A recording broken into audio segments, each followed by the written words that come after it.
Thank you very much, Liliana, for joining our interview. Can you please introduce yourself and tell how do you work with startups?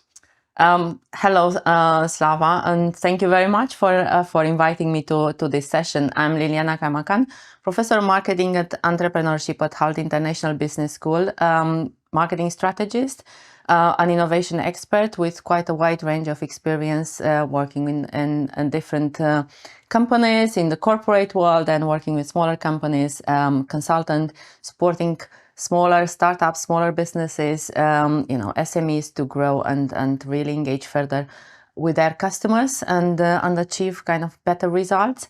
I start working with HALT Founders Lab as part of my academic journey. So when I joined HALT Business School, we had an incubator, so being passionate about supporting people, supporting businesses to get the best in whatever they do. So I really start engaging with our founders, contribute to the development of this incubator, where we built and help students building their business ideas and allowing them, to have something ready to be launched in the moment when they graduate. I think otherwise also very passionate about building brands, engaging with customers, and helping people to get the best version of themselves. Thank you, Liliana. Looking back, how has your perception of startup world evolved over time? We see quite a lot of changes happening into the startup environment. If we're looking probably in the last 5-6 years only. So if before it was good enough to have a very strong idea, which will differentiate you versus the other competitors, nowadays that's not enough, I would say. We see technology really enhancing the way how startups can develop, how quickly can develop, but also how fast they can fail. So I think one important point to have in mind is the point of differentiation changed.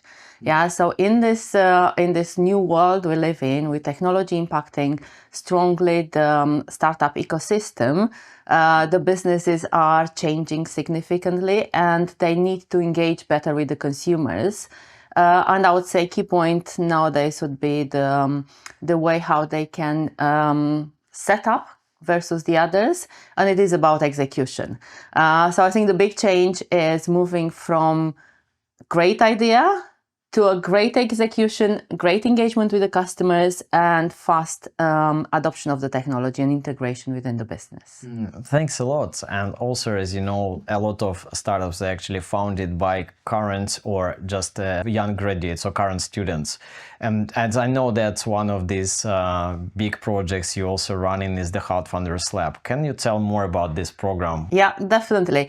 At HALT International Business School, a few years back, we set up an incubator, which basically supporting students having business ideas to develop this further. So really add more, more things around this, the idea, bring it from the very, very early stage and very, kind of starting point to what may look like on a later stage of business. So starting and understanding who the customer is, going through different other aspects related to create your prototype, go and test with the consumers.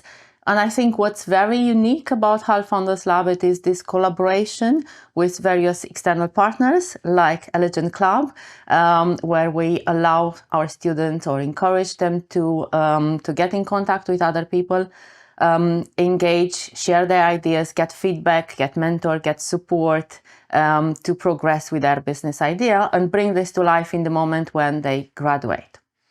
And I think one of your, specialty about your program that you have quite tight relations with these other external partners and external organizations. And we see the results because we have great examples from HALT Founders Lab as a close-up team. They just won the Mayor's Entrepreneurship Award last year. And it's impressive how much support you do for startups. And as, of course, one of the supporting mechanisms for startups, we we have is the collaboration between Allergen Club. So how did collaboration happen? Maybe you can reflect back and from your perspective. So I think first of all, Slava, I would like to thank you for your hard work and your involvement in Health Founders Lab and bringing this Allergen Club and Health Founders Lab together. I think that's really brilliant. It all started with the need for us to go to engage with external partners to bring a completely new, different perspective to our students. So my colleague Daniel Rucare and I are helping and supporting students. There'll be other members of faculty, but it's always very important to connect our students, our founders, with external entrepreneurs, people who succeeded, people who have experience, mentors, people who are looking to support the development of these businesses, and definitely allowing them to go to the next level, what exactly Allergen Club is doing. So really helping them to accelerate the development of the business, especially in the moment when they can create it. Of course, there are a lot of examples we have.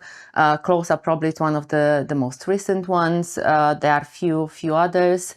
If I'm looking back, Teatorteria, it's one of the brilliant examples we had. One of our former students launched her business, very successful. So then we can kind of connect further with them and bring back and show these examples to our students on what can be achieved. I think it's very important for students to see the real case studies and the real entrepreneurs who actually started maybe a few years back in the same university walls, and now they made the significant progress. But also coming to that, success, it's also sometimes it's a question of coming through some mistakes and challenges. What are the common mistakes founders make, looking to your observation to founders? Yeah, so I can go here beyond just Health Founders Lab, where we know, unfortunately, students can't really start their business. But they can work towards the business idea and this can be launched. Definitely, I think there are a few things. Probably one would be focusing quite a lot on the technical side. Many of the startups, many of the businesses, now they start from or coming with something more technical. So I think founders many times really focus on the technical part, create the product or make it perfect before even going and testing with customers. So I think that will be one. Second, probably it is about neglecting the marketing part or leaving somewhere aside. While I think this is a fundamental piece which should be embedded into the business in a very early stage. Even before the launch, you need to have a clear customer defined. You need to know how to engage with them and have a clear plan to engage with them. Maybe starting from a seeding model and going on later on and growing the customer acquisition base. Definitely can be other reasons. Team, probably it's another big one. So having the right team, having the right competencies and skills as part of the team, which doesn't mean that all of them need to be need to be a founder within that particular startup. Some of them can be collaborators. Not having mentors or not having other people with whom you can connect and from whom you can learn, and probably avoid not having, I would say, a support system. Yeah, so which will allow you to thrive and go from over some big challenges in the business. It's actually not always possible to focus fully on a startup development, and most likely founders, they have work or study commitments in parallel. What advice you can give to the ones who actually need to build a balance in between and make sure they actually make it all work on the both sides? Yeah, so probably many started with this by balancing. I'm looking myself. Also, I'm doing currently I'm balancing more things and just kind of started the consultancy business with some colleagues of mine, and balancing my current work as academic. I think the key point here it is to understand what are your priorities, and really make sure that you drive and everything you do it's going towards and building towards that particular priorities. I would say if you are still studying, do not neglect the studies. The education, it is a clear foundation for future development, because a business may work, may end up failing. So that's the reality. We know businesses are failing much faster nowadays than before. Having a strong education, a strong foundation will allow you to start again anytime or develop many businesses, not stick with just one. So I think it's about finding the balance, finding a clear North Star and a clear direction, and allowing time also for if there is studying or if there is another, somebody working at the same time, having a side work. Again, finding the right balance between these things, but keeping probably the business as a priority, because you want that to succeed. One of the essential part of the startup development is MVP validation, when you actually see that it's tested and you think that there is a proof on the market. So how to test your MVP in the most efficient and maybe the fastest way? So I think, again, coming to your first question, what changed in the last years? Probably the ability and possibility to test your MVP faster. It is one of them. So I would say first and most important, it is know who your customers are and go to reach out to them. You can, of course, nowadays you have technology, you have different ways to do it. You don't need to go only and showing and doing face to face, but you can, engage with people from everywhere in the world, bring them, kind of engage them, allow them to take part of the testing program. So that would be one. But I would say go as early as possible, as soon as you have defined some key elements of your prototype. Doesn't need to be fully fledged MVP, as long as consumers will be able to understand what is this about, put this product into their hands, allow them to give you feedback.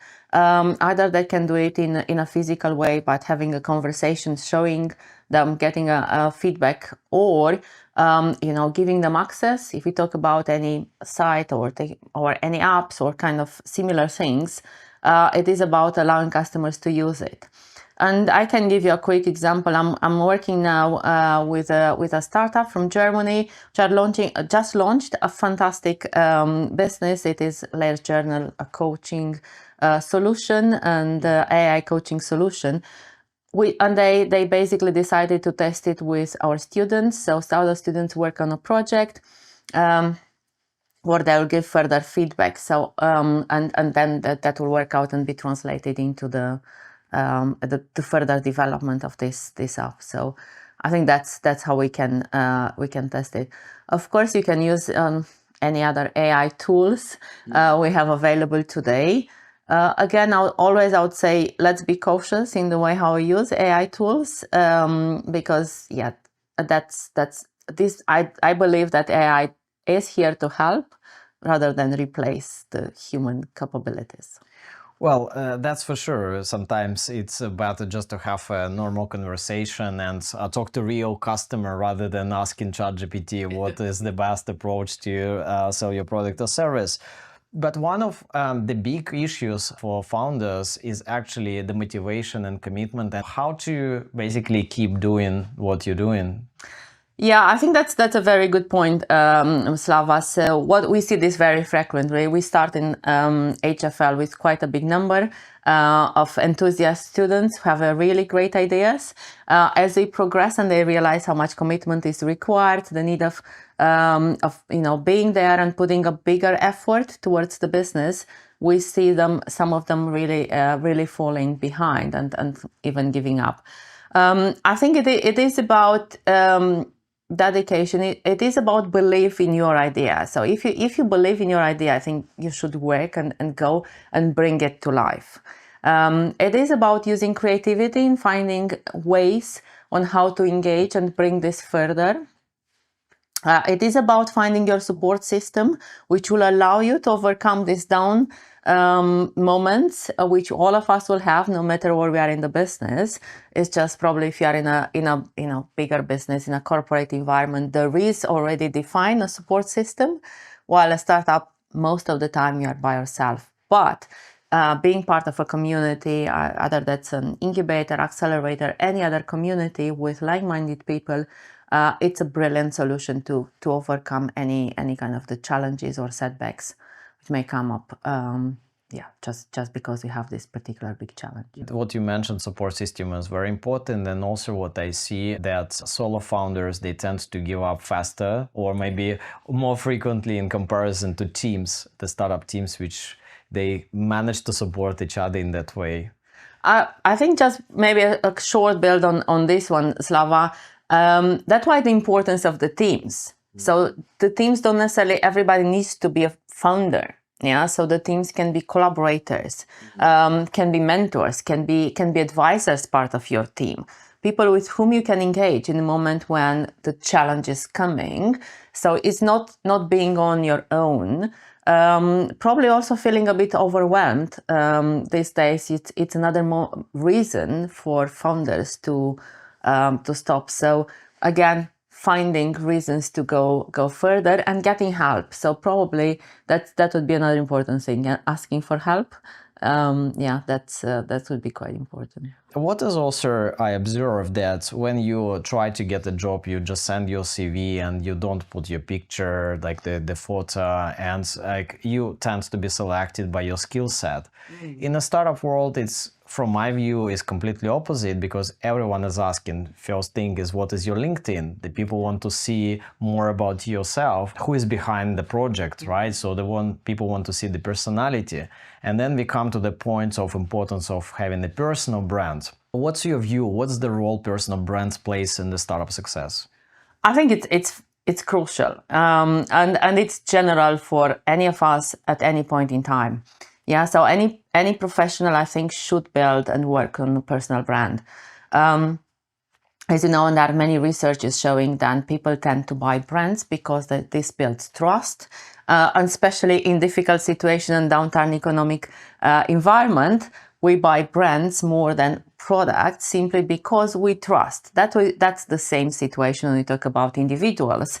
So an investor will be more inclined to invest into a business as long as the founder, for example, demonstrate that they have the skills and abilities to build that business further, which may not be necessarily, especially if you talk about startups or early stage startups, may not be there or may not have enough data to demonstrate the viability of that business.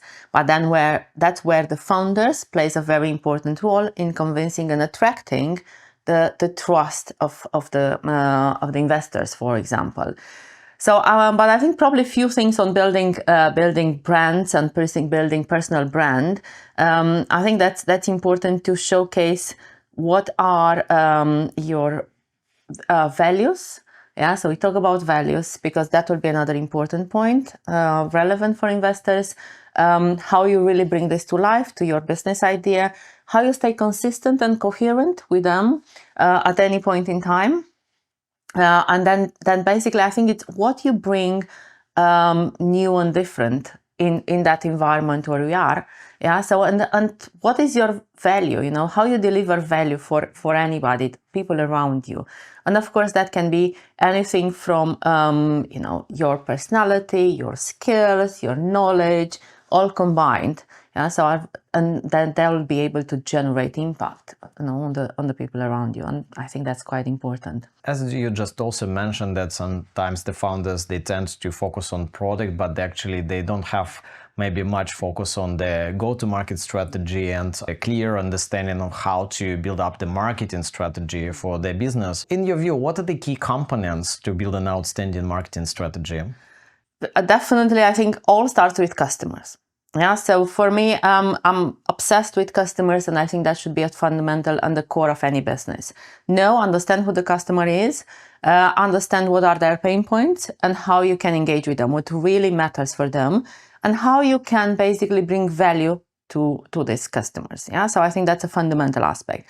After this, it is defining what exactly do you want to achieve. Yeah, so what is your direction? Where do you see yourself in a certain period of time? Yeah, so it is what market do you want to enter, to be in, how big your business you would like to be, but be realistic when you start defining all these key elements, and then you can define the key elements of the marketing strategy. So which will be following this, understanding the market environment where you operate, and be realistic in defining the opportunity. So we all dream to have, I don't know, billions, business of billion size. May take a while, to get there, or some may not really get there. Some may remain a niche business, for example, but nothing wrong with this. Be very clear on defining this opportunity, understand your competitors, understand the challenges in the market, and see how you can transform this into opportunities. Having very clearly your goals and a way to measure these goals, what will be your KPIs. And then we go to the basics of marketing, if you want. Have very clearly defined what is your product. Yeah. So when I say product, can be service, can be anything, or a mix of anything. What exactly are you going to offer to your customers? Do they need it? Do they know they need it? Are they eager to pay for it? Is this really bringing value to them? How do you reach them? Yeah, so making sure then you go and reduce the effort people will make to acquire a product. Yeah, so because there are so many options today, why they will make such a big effort to come to your product? You will need to deliver them a clear value. And definitely the other thing, it is the right price. So make sure that you have the right price, which doesn't mean to be cheap. It is make sure that you really value whatever you offer at the right price point. And then it is the part of communication. How do you engage with people?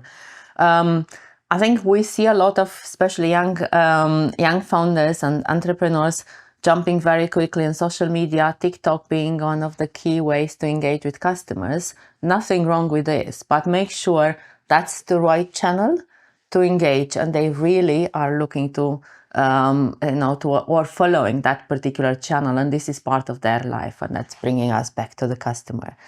So I think that will be kind of the fundamentals, and we talk about go-to-market strategy. So understand where the customer is, what you offer to them, how you reach them, how you engage with them, and then last but not least, probably key point nowadays, it is building communities.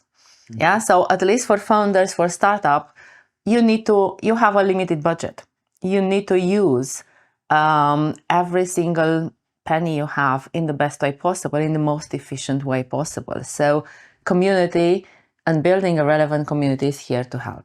You just mentioned that some of the young founders, they go to TikTok and maybe, they use Instagram, of course. Do you see any generational shifts in marketing trends, or how these generations influence the new methods or new approaches of marketing? Definitely, there is a big change, because we see all of us know that Gen Z, it's very tech savvy, and social media plays a very important role in influencing their purchasing decisions and buying decisions. So that's very simple. They take the information from online, from social media, and also we know they remain rather go to do a deeper research. Many times this stays quite superficial, and will be impacted by certain other people within that particular group, or the influencers in that particular area. So some of them not always being very relevant. So I think it is about keeping the relevance and make sure then there is a relevance and a clear connection between what you say, who is talking about this, an impact that's going to have. Definitely, social media is here to stay and is going to be used further especially by the new customers. And probably if you look to Gen Alpha, the ones coming, we see this even more and more integrated into their day-to-day life, looking for different things. So I would say talking about how we can engage will be about a story. It's about storytelling rather than ads. So probably a big shift coming to this, and how the new customers and the generation is taking their information. This is mostly impacted by storytelling. And by the recommendation, things you get quickly, easy to understand, easy to connect with, and so on. And you mentioned several times about the importance of community, and of course there's programs like Heart Founders Lab. It's a community of founders and entrepreneurs. Still, sometimes the founders, they're not fully convinced.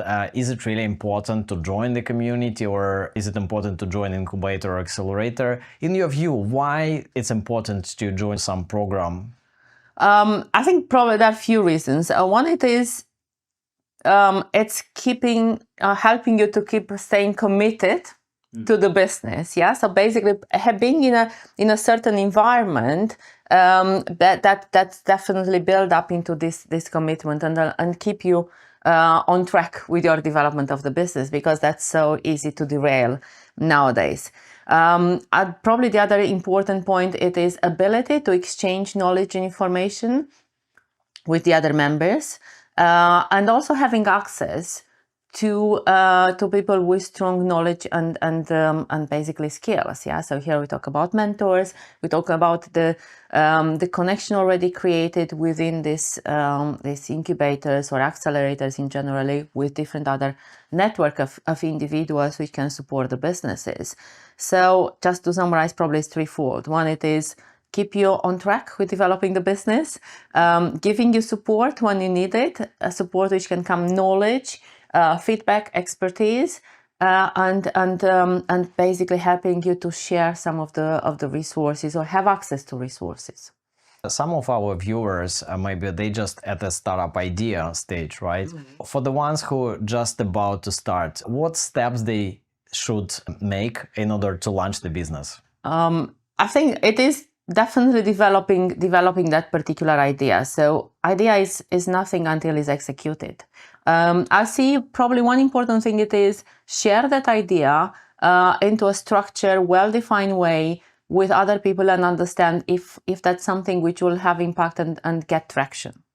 Then go and understand who your customer would be, define the opportunity, and bring that idea to life in a tangible way, which is an MVP, a prototype, in any form or shape, and show it to the people, get feedback on this one. Yeah. So I would say there is no need to register a business while you have only the idea. There is so much work to be done between these two stages.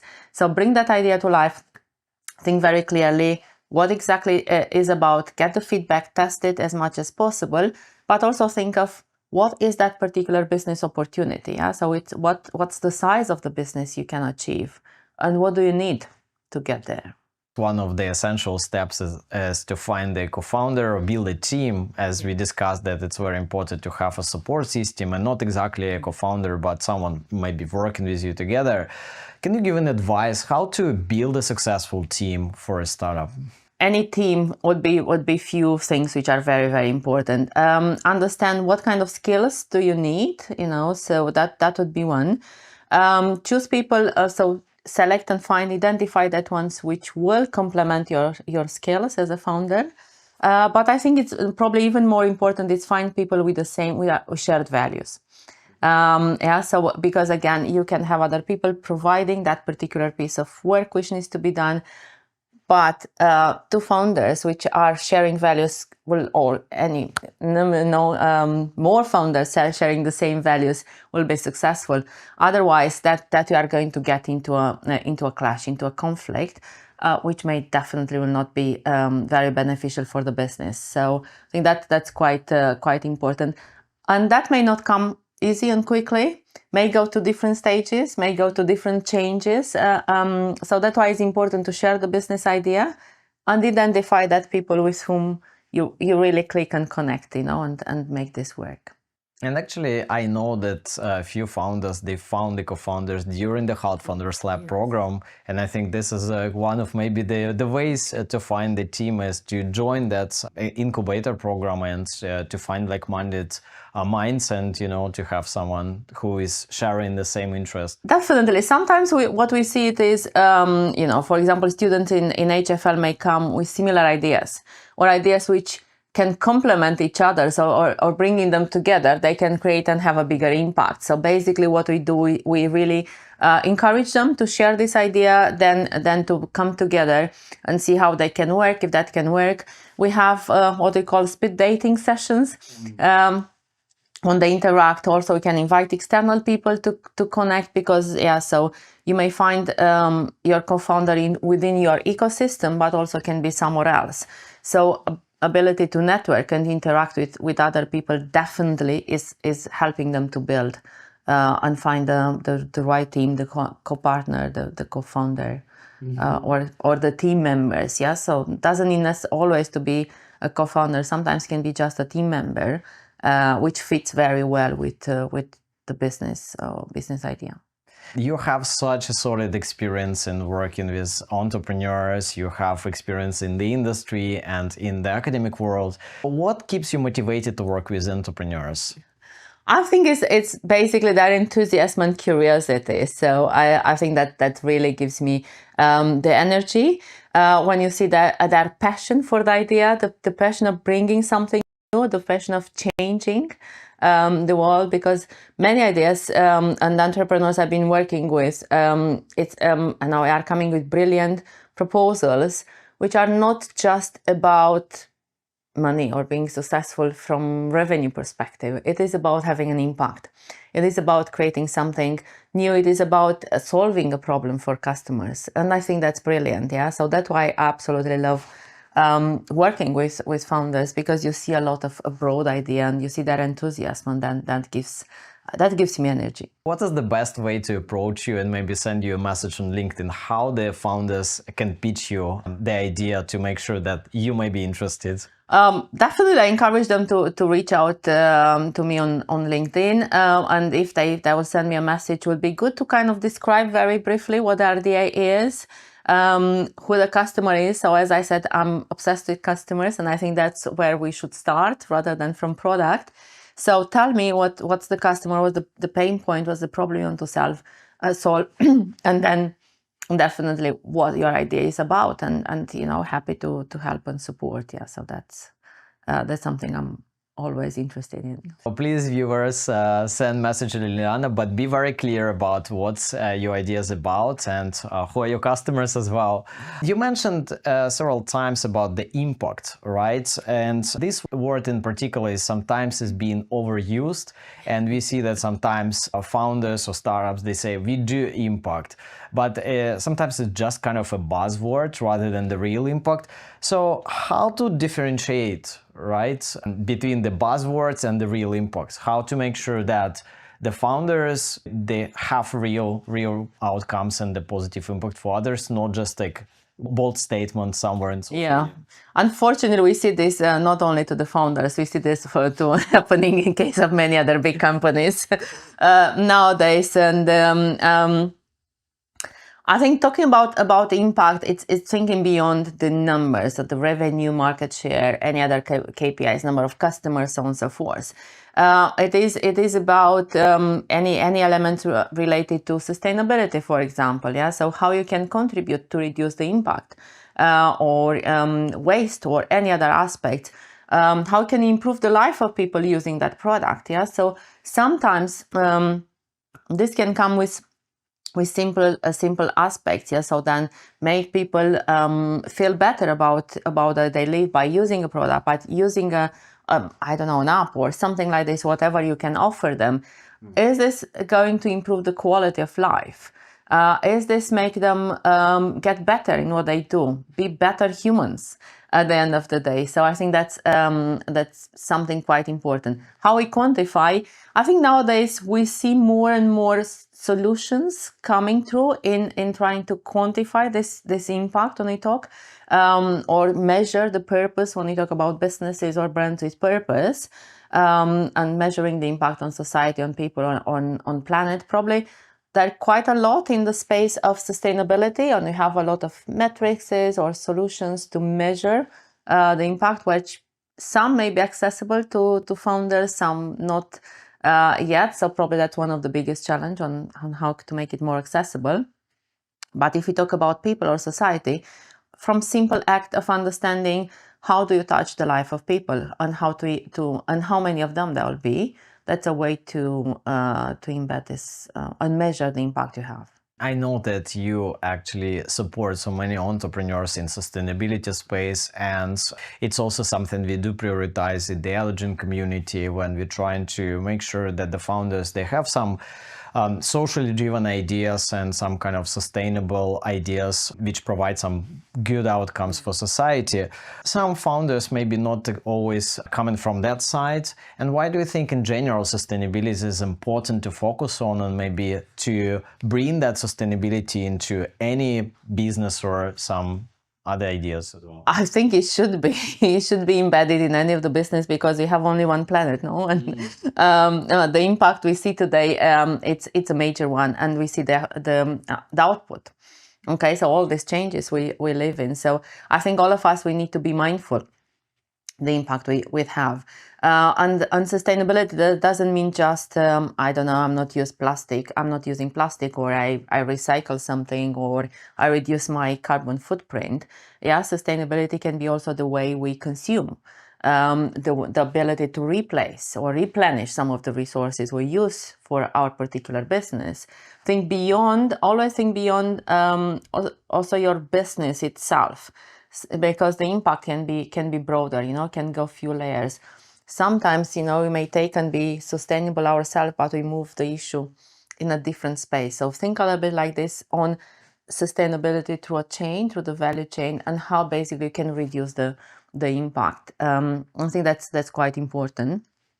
And also all of us, we need to be a bit more mindful and start with small actions of every individual, educating people around you, educating the people using your product or service, if you talk about a business, and how that can become more efficient, and basically reduce the impact. I think it's very difficult to change people behavior, and that's one of the fundamental things we've seen. But that can happen in the moment when you convince your customers they get value.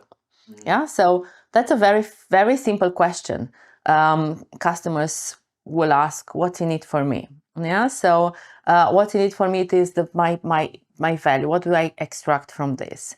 And combining and integrating aspects around sustainability or purpose within the value delivered to the consumers, I think that's where the winning piece is. You also mentioned about support system is important for founders, and of course the mentors, they play a significant role in supporting founders. If I go to LinkedIn and type startup mentor in London, you may see more than 20,000 mentors in London. How entrepreneurs, they make sure they found the right one, and what is the right fit? How to make sure that there is a match? I think I'm with you here. Probably there is a broader group of mentors. Each of them coming with a certain expertise, a certain knowledge. I think what is very, very important, first of all, define where do I need support, me as a founder. Yeah, what is that particular area where I need support? What kind of support, and what is the profile of the people I want to interact with? And again, if you go on social media, LinkedIn or any other kind of networks, everybody will have some details about their activities, what they've done, and how they interact, and their area of expertise. So just kind of have a check in terms of, is this what I need? Do I need marketing? Then probably I will not necessarily interact with people with expertise in finance or somewhere else. I probably hear this the point of around preparing the pitch deck, and I think we have everybody can be an expert in advising what to include and how to build a pitch deck. I'll say be a bit mindful on what is important into your pitch deck. With whom are you going to interact? Yeah, do you need to showcase the product? And probably you will need an expert, a mentor, which is coming from more technical side in helping you build the product. Do you need somebody who help you with the finance? Then it's that part. Do you need to understand and showcase how you reach customers and convince them to buy? Then probably you need a marketing expert. So I think that will be probably ways to make the selection. I think one of the events of Allergen Club, one of the startups you have in your accelerator, had a wide range of mentors. So I think that's good. It's very important to understand how to use them. Yeah, so how really to tap into this knowledge and richness of information which exists into the mentors. So be mindful. I know having like 20 mentors may be a little bit confusing about what direction to follow.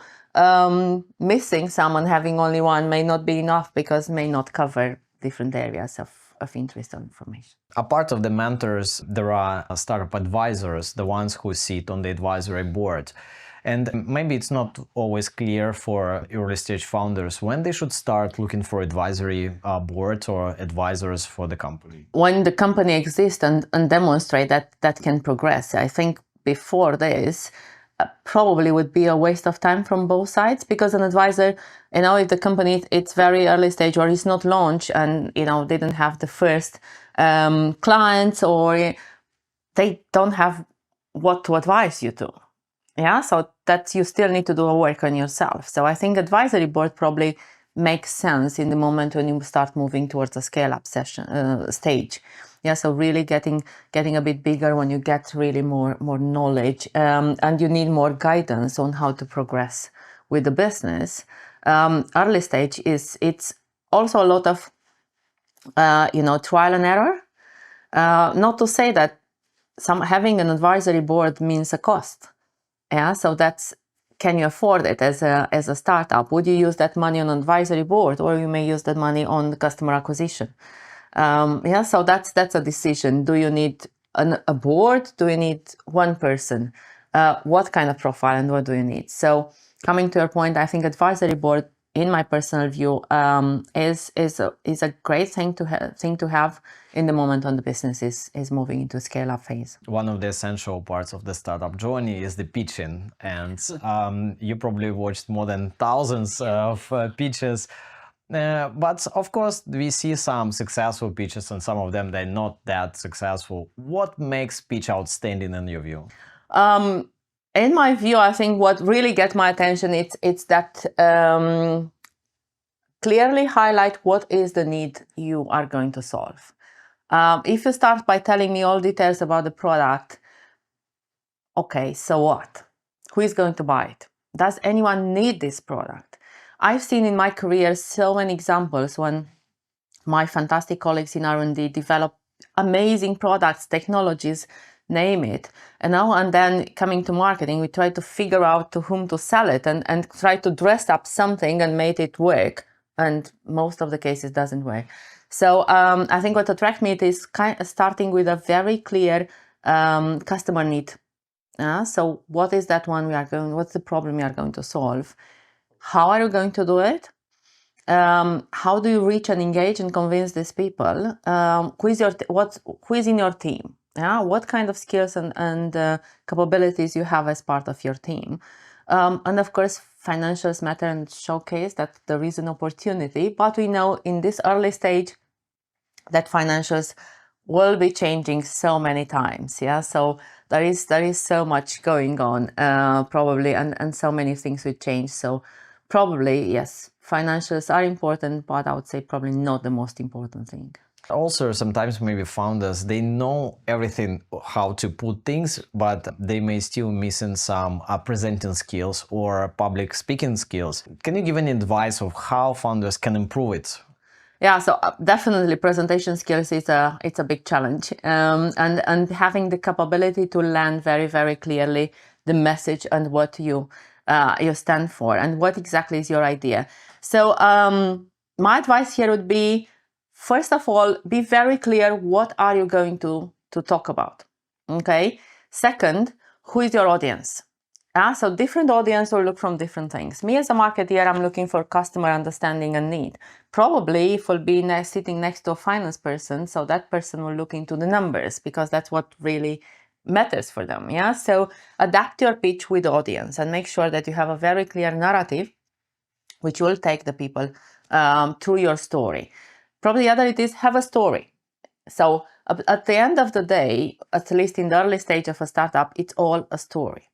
Yeah, so it is storytelling is very important, no matter what it is. Yeah, so if you look to how luxury brands can command a high price because there is a story next to the product. Okay, so then dress up the product with a good story and show your passion.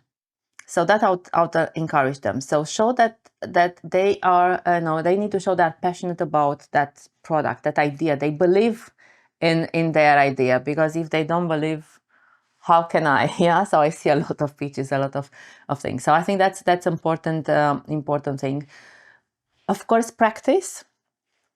Many times we just go and forget to practice and land a very clear message. Have a good balance on delivering. And probably a very important thing which I see these days is either presentations which are very heavy in terms of information or very light. So from this perspective, probably one piece of advice would be, we know there are three types of people. So the ones which are paying attention to visual stimuli. Yeah, so visual stimuli are getting their attention. Yeah, so they are more visual. So basically what they see will get an impact and they will remember that particular information. Some will be more auditive. So they remember what they hear, not necessarily what they see. And some others will be kinesthetic, what means pay attention to the movements and the way how you present and showcase what you kind of engage with them when you talk. As in a broader audience, we don't know who is who, what kind of, so it's good to have a balance. Please don't use just a picture and talk a half an hour on a or the other way around. Have a slide with a lot of information and you'll lose the audience. There is a quite common debate whether founders they should have a tech skills to build a successful tech startup, and with the world of AI it's becoming even more interesting because, as you know, AI tools, they can provide some developments, automation process. What about marketing? Do you believe that AI can replace marketing skills of the real people? I think this idea that AI will replace marketing, in my personal view, it's a completely wrong one. Yeah, so I don't think AI can replace creativity and human creativity, but creativity and AI, yes, will replace creativity. Yes, only replace this part. Talking about marketing is not just an ad you put somewhere there or design a pack label or something like this. Yeah, so or a layout for your site or whatever it is. So marketing means a clear understanding and more strategic thinking. What exactly do I want and how do I engage with these people? So it's more thinking underneath of execution. So what we see online and whatever, it's just an execution, which can be done by AI. But not always. And I think probably where the human capability is coming, it is create something unique. I did a very quick exercise in my creativity and AI course with the students, and I asked them to create a customer profile for a certain brand. We realized that 40 of them had exactly the same profile because they all did it with using ChatGPT or Claude or DeepSeek. So, and then said, okay, fine. So we all address the same customer. What's the difference? And then we did the exercise of create an ad. Basically, they are 80% the same. So fine, I think if you go exactly the same as your competitors and based on the same base of whatever exists, because what AI is doing these days, it's using and computing a lot of information and based on what exists, create a proposal. But it's not going forward in bringing something completely new and different. And I think that's where basically the human creativity can play a very important role. And I believe that in the world we live in today, marketing is what makes a difference. Yeah, I see, and some of the clients I'm working with, they reach a certain point with having a very limited marketing team, but doesn't work further.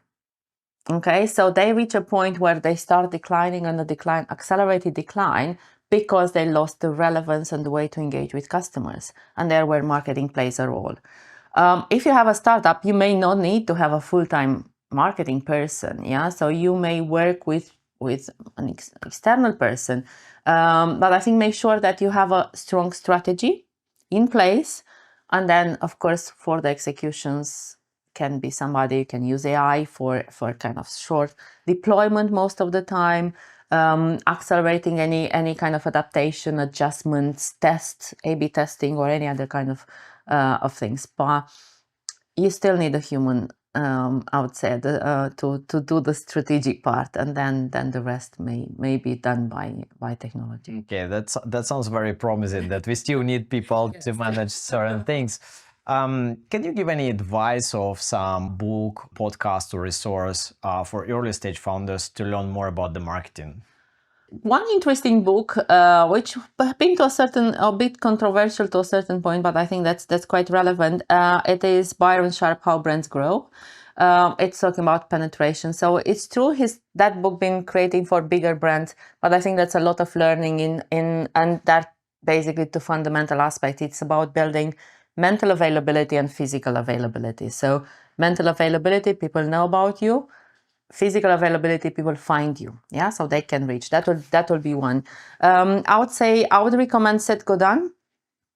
So following that's one of the marketing experts, and definitely somebody with a very strong voice, and looking and kind of really good points around how marketeers can adapt, adjust what's happening in the new world of marketing. And probably a person I admire a lot, and has quite very interesting thoughts, especially on behavioral economics and the customer behavior, is Rory Sutherland. Again, I would say good stuff there in getting and understanding customers, and that's the starting point. We talked today about the personalities, the values, and when it comes to investments or even mentors, what are the red flags in founders you observe, and maybe the ones which stop them to succeed due to some personal factors? Definitely, that's a variety of reasons, but probably the commitment and belief that the idea it is something strong which will make a difference. Probably it is the biggest one. Probably another one, it is about team. Not having the right team, having tension in the team, and not having the ability to solve this very quickly and move forward. Probably that's another one. Feeling overwhelmed because you may do too many things, and then you realize that's not, can't manage all of them, and not asking for help or tapping into a network which of support, and of course finance part.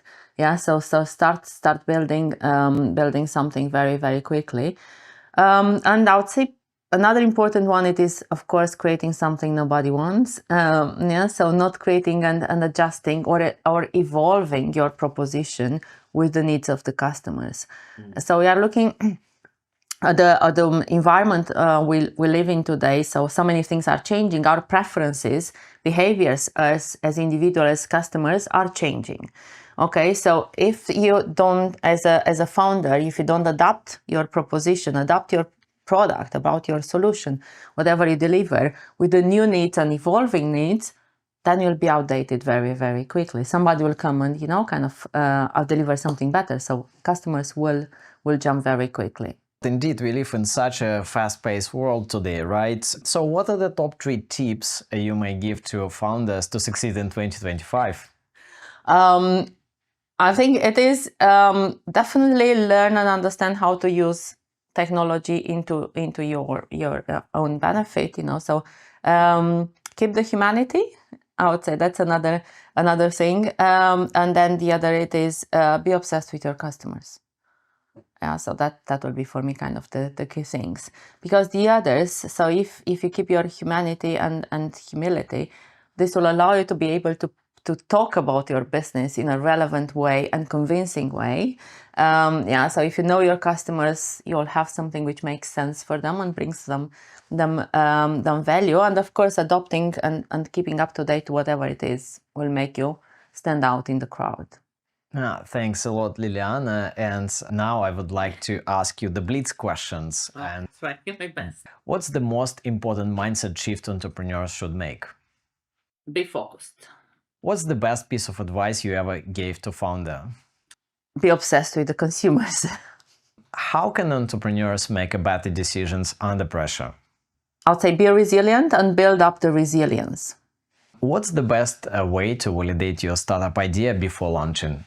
Talk with customers, show them your prototype, get feedback, engage with them, and really make sure that you understand what they're looking for. What's the biggest mistake founders make when they try to scale too quickly? I think it's very much making sure then either the product is not good enough to support that development, especially if you talk about a technology one, or they don't have the resources. And here would be both human and financial resources. What's your best advice for creating a strong value proposition?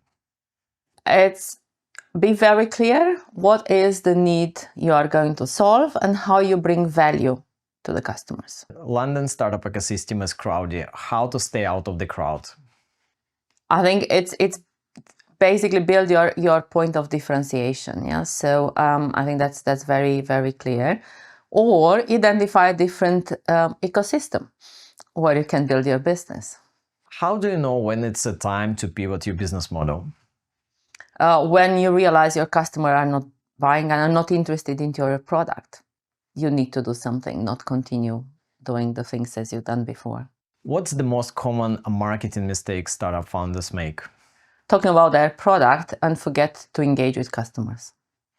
How should startups approach branding from day one? It's think of what is the message you want to deliver and build this coherent and consistent from day one. What are the values, the benefits, the mission, the impact you want to create, and integrate this into a clear, coherent message. What's the most effective low-budget marketing strategy for a startup? Building a community and attract some relevant customers which can become your ambassadors. When it comes to early-stage startups, what's the time they should start focusing on their social media? As soon as they have something to showcase to their customers and as soon as they have decent base of customers. What are the metrics startups can use to measure marketing success? It's about number of customers. It is about customer engagement. You know, from if you talk about social media, likes, posts, comments, and shares. It is about also customer acquisition cost. You talk about, you have a site. It is about engagement with the site, time spent on the site. Imagine that startup has a first customers and it looks promising, but what is the moment when you know that marketing strategy actually works? When you have customers coming back and generating talkability about your solution, your product, services, and then you start getting also some user-generated content because they loved your product, they use it, they talk about it. How should startups balance between long-term goals and short-term targets? I think that's a question valid for everybody, not just the startups. I think keeping an eye on the long-term goal, it's about going step by step, so and having basically intermediate type of goals. What is going to happen after the first 3 months, 6 months, 12 months, but keep on always in mind the long-term goal.